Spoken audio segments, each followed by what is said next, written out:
नमस्कार दोस्तों, मैं विकास शाक्या और एक बार फिर से मैं आपका स्वागत करता हूं अपने चैनल पे। आज एक ऐसे इंटरेस्टिंग टॉपिक पे हम डिस्कस करने जा रहे हैं जो भागवत गीता से सीधे रिलेटेड नहीं है। ये रिलेटेड है विवेकानंद साहित्य से। मैंने कुछ चीज़ें पढ़ी थी और इसका रिलेशन है जो बातें होती हैं समाज में नकारात्मक ऊर्जा को लेकर के, कि नकारात्मक ऊर्जा एक व्यक्ति से दूसरे व्यक्ति तक कैसे पहुंच जाती है, किस तरीके से एक जैसे नकारात्मक विचारों वाले लोग एक दूसरे से मिल जाते हैं और किस तरह से वो विध्वंसक ताकत बनकर उभरते हैं। तो इस तरीके से जो चीज़ें घटित होती हैं, इनको समझने के लिए विवेकानंद जी ने अपनी एक पुस्तक है उनकी लिखी हुई, उसका नाम है ज्ञान योग।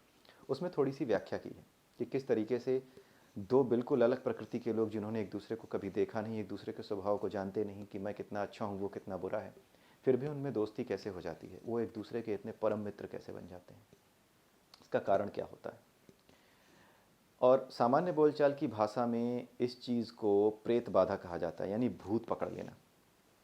तो वास्तव में भूत जिसको कहते हैं वो असल में कुछ है नहीं, वो हमारे मन की नकारात्मक ऊर्जा है जो दूसरी नकारात्मक ऊर्जा को अपनी ओर आकर्षित करती है। इसके बारे में अगर आप डिटेल में पढ़ना चाहें तो आप ज्ञान योग में पढ़ सकते हैं। लेकिन इसकी जो वैज्ञानिक व्याख्या है, इसके बारे में आइए देख लेते हैं कि ऐसा क्यों कहा जाता है कि भूत जो है वो हमारे मन का भय है। भय ही भूत है। हमें अपने भय को भगाना है और भूत अपने आप भाग जाएगा। कहा जाता है ना कि ईश्वर में विश्वास रखो, भगवान का नाम लो तो भूत भाग जाएगा, क्योंकि ईश्वर एक सकारात्मक ऊर्जा है। और हमारा जो मन है, जैसे ही हम ईश्वर को याद करते हैं वैसे ही हमारा मन किनारे हो जाता है और मन से ही सारे खेल होते हैं। तो आइए इस चीज़ को थोड़ा सा समझ लेते हैं कि किस तरीके से ये बातें होती हैं और कैसे ये चीज़ें समझी गई आधी अधूरी और किस तरीके से आपके सामने रखी गई। आप यहाँ पे दो वेव्स देख रहे हैं।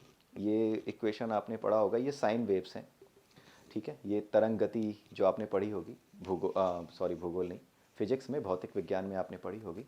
भौतिक विज्ञान में आपने एक चीज़ और पढ़ी होगी, एक बचपन में आपने, अगर आपने अभी ध्यान दिया हो, अगर आपको अभी भी याद हो, तो एक चीज़ आपको पढ़ाई जाती है, क्वेश्चन पढ़ाया जाता है जिसमें ये बताया जाता है कि जो सैनिक हैं जब वो किसी पुल को पार करते हैं तो वो कदम मिलाकर नहीं चलते, ठीक है। कदम मिलाकर क्यों नहीं चलते? क्योंकि कदम मिलाकर चलने से जो पुल के जो एटम्स हैं, पुल किसी मटेरियल से बना है, उस मटेरियल में एटम है, पुल के जो एटम्स हैं उन एटम्स की जो कंपन है, यानी कि जो वाइब्रेशन है, वाइब्रेशन का मतलब क्या होता है? दोलन गति है वो, एक तरीके का सिंपल हार्मोनिक मोशन है जिसमें लेफ़्ट राइट चीज़ें मोशन कर रही हैं, राइट, एक सिंपल हार्मोनिक मोशन चल रहा है। तो जब उस सिंपल हार्मोनिक मोशन की जो फेज़ है, उसका जो एम्पलीट्यूड है, उसके साथ अगर आप कदम मिलाकर चल रहे हो, अगर आप कदम मिलाकर चल रहे हो तो उसकी वजह से जो एक तरंग बनेगी, अगर उस तरंग का भी एम्पलीट्यूड उसी एटम के एम्पलीट्यूड के बराबर हो गया जो कि आपके जिससे कि आपका पुल बना हुआ है जिस मटेरियल से, तो होगा क्या कि उसका आयाम आपके कदम ताल के आयाम से मिलकर बहुत बड़ा हो जाएगा, प्लस हो जाएगा। जैसे ये आयाम है, ये आपका आयाम दिखाता है, जो ऊंचाई है, श्रृंग गर्थ, ठीक है। ऐसे तरंग उठती है फिर नीचे जाती है, तो जितनी ऊंचाई पर जाती है उसे कहते हैं श्रृंग, जितनी नीचे पर जाती है उसको कहते हैं गर्थ। लेकिन कोई भी तरंग बनने के लिए एक सिंक्रोनाइजेशन होना चाहिए। विदाउट सिंक्रोनाइजेशन कोई तरंग नहीं बन सकती। जब आप कदम मिलाकर चलते हो तो आप क्या करते हो? आप सिंक कर लेते हो, सिंक्रोनाइजेशन है आपका। कोई भी तरंग, अगर आप रेडियो भी बजाते हो तो रेडियो में क्या होता है? रेडियो की ट्यूनिंग जब करते हो, कोई एक चैनल मिलाते हो तो क्या करते हो? एक वेव है, एक पर्टिकुलर वेव लेंथ पे, एक पर्टिकुलर फ्रिक्वेंसी पे एक वेव चल रही है, उस वेव के साथ आप अपने रेडियो को ट्यून करते हो तो जा करके वो चैनल रेड एफएम या कोई भी एफएम हो वो कैच कर लेता है। इसी तरीके से जो हमारे पुल हैं, पुल पर जो कुछ सैनिक चल रहे हैं, अगर उनके सिंक्रोनाइजेशन में आ जाने से अगर कोई तरंग ऐसी पैदा हो गई जिसका कि जो श्रृंग और गर्त है, उसका फेज़ यानी कला, यानी कि आकार जो होता है, आप ये समझ लीजिए कि ये चीज़, इसकी जो ऊंचाई है ऊपर नीचे कम हो सकती है लेकिन फेज़ सेम है, यानी आकार सेम है, ये इसके अंदर फिट हो सकती है, राइट। तो जब ऐसी चीज़ मिल जाएगी जहाँ पर एम्पलीट्यूड फ्रिक्वेंसी सब बराबर हो जाएगी, तो उस केस में क्या होगा? उस केस में इन दोनों की फ्रिक्वेंसी, इन दोनों का एम्पलीट्यूड जुड़ जाएगा। इसको आपने पढ़ा होगा भौतिक विज्ञान में कक्षा 12 में, क्लास 12 में, अगर आप यूपी बोर्ड से हैं तो। बाकी किसी बोर्ड का मुझे नहीं पता क्योंकि मैं भी यूपी बोर्ड से पढ़ा हूँ।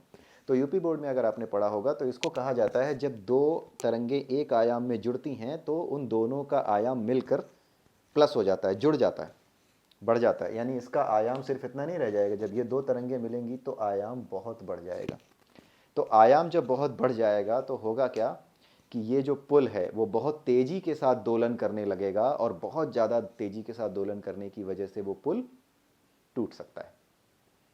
ठीक है, तो इस वजह से सैनिकों को पुल पर कदम मिलाकर नहीं चलने दिया जाता। ये आपने भौतिक विज्ञान में पढ़ा है, और इसके लिए मुझे कोई सनातन धर्म से कुछ ला करके बताने की ज़रूरत नहीं है। ये बहुत बड़े बड़े वैज्ञानिक बैठे होंगे, जो वैज्ञानिक वो वाले वैज्ञानिक नहीं जो सचमुच में वैज्ञानिक हैं, ये वो वैज्ञानिक हैं जिनको केवल सनातन धर्म पे हमले करने होते हैं। ये सनातन धर्म पे हमले करने वाले वैज्ञानिकों के लिए ही मैंने ये वीडियो स्पेशली बनाया है कि हम समझ सकें कि ये जो भूत प्रेतों की बात होती है, जो नेगेटिव एनर्जी की बात होती है, ये क्यों होती है, उसका कारण क्या है। ठीक है, तो आज मैंने बेसिक कॉन्सेप्ट बताया है। भागवत गीता तो मैं शुरू कर दूंगा, लेकिन कल के वीडियो में, जो पिछले वीडियो में मैंने बताया था, उसमें मैंने आपको जो चीज़ें बताई हैं, जब तक आप वो कंप्लीट करें तब तक कुछ चीज़ें और मैं कवर करके भागवत गीता तक अगले हफ्ते पहुंच जाऊंगा।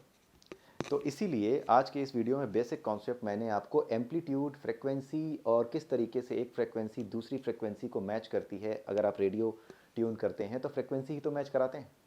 ठीक है, तो किस तरीके से मैच कराते हैं, क्या सिद्धांत है, इसको बताने की अब ज़रूरत नहीं है, ऐसे ही काम होता है।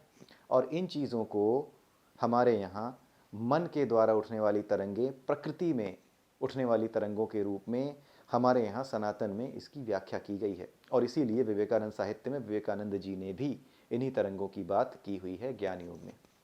ठीक है, थोड़ा सा इशारा उन्होंने दिया हुआ, उन्होंने बताया भी है। जिसको प्रेत बाधा कहते हैं, असल में प्रेत बाधा क्या है, वो क्यों समझी जाती है, भूत पकड़ना क्या होता है, कैसे आप नकारात्मक ऊर्जाओं को अपनी ओर आकृष्ट कर लेते हैं, इसके बारे में उन्होंने बताया है।